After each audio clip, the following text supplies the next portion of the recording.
તાપી જિલ્લામાં વહેલી સવારથી મેઘરાજાએ ધમેકેદાર બેટિંગ કરી છે, જેના કારણે તાપી જિલ્લાની તમામ નદીઓમાં ભરપૂર માત્રામાં પાણીની આવક આવી છે। વ્યારાનગરમાંથી પ્રસાર થતી મીંડોળા નદીએ પણ ભરપૂર માત્રામાં પાણી આવક આવી છે, જેના કારણે મીંડોળા નદીએ રૌદ્ર સ્વરૂપ ધારણ કર્યું હતું। વ્યારાનગરથી નાની ચીખલી જતો જે માર્ગ છે, એ માર્ગ પણ આ મીંડોળા નદી પાસ થાય છે, જેના કારણે માર્ગ પર મીંડોળા નદીનું પાણી ફરી વળ્યું હતું, જેના કારણે માર્ગ પાણીમાં ગરકાવ થયો હતો।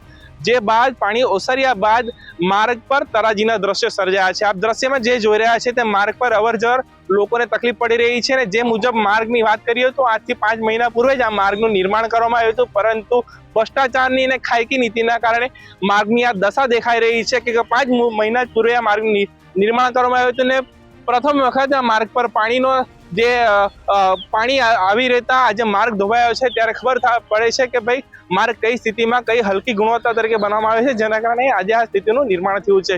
ત્યારે સ્થાનિકો માંગ કરી રહ્યા છે કે વહેલી તકે આ માર્ગનું નિર્માણ કરવામાં આવે, જેથી અવર જવરમાં એમને રાહત મળે। અક્ષય ભદાણે, ગુજરાત ફર્સ્ટ, તાપી।